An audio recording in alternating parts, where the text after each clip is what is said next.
Buongiorno a tutti.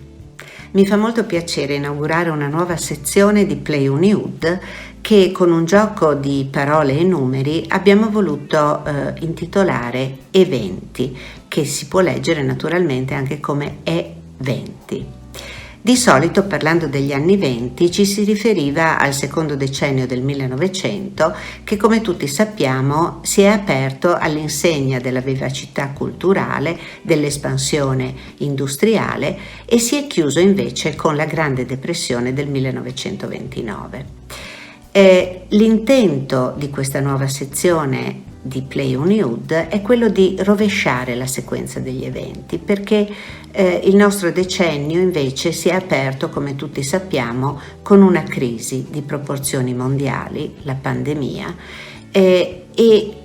proprio per questo, in un periodo di globalizzazione, di innovazione tecnologica, proprio quando l'essere umano si sentiva forte, si sentiva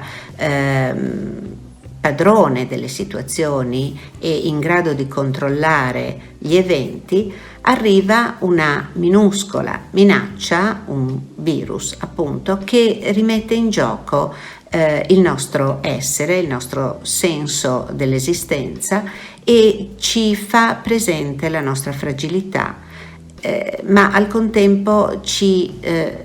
mette nelle condizioni di voler ritrovare la condivisione, l'empatia, la comprensione reciproca e la socialità. E l'Università di Udine, per soddisfare questa esigenza di socialità, con Eventi vuole inaugurare un nuovo decennio di connessioni tra scienza e conoscenza in prospettiva interdisciplinare, proprio per dare vigore alla ripresa. Quindi in Eventi di Play Unihood troverai riflessioni, attualità,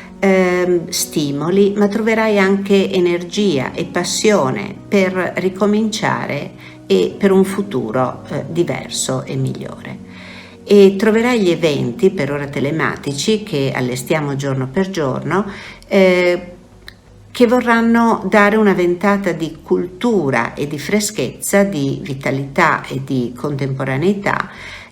in modo da in qualche maniera farci vivere in comunità, anche adesso che siamo costretti a mantenere le distanze fisiche tra gli individui e anche con i nostri studenti. E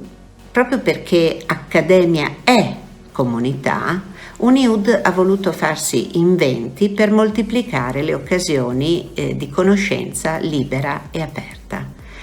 E quindi ti basta un click per stare con noi e condividere queste nuove esperienze in questa sezione chiamata Eventi.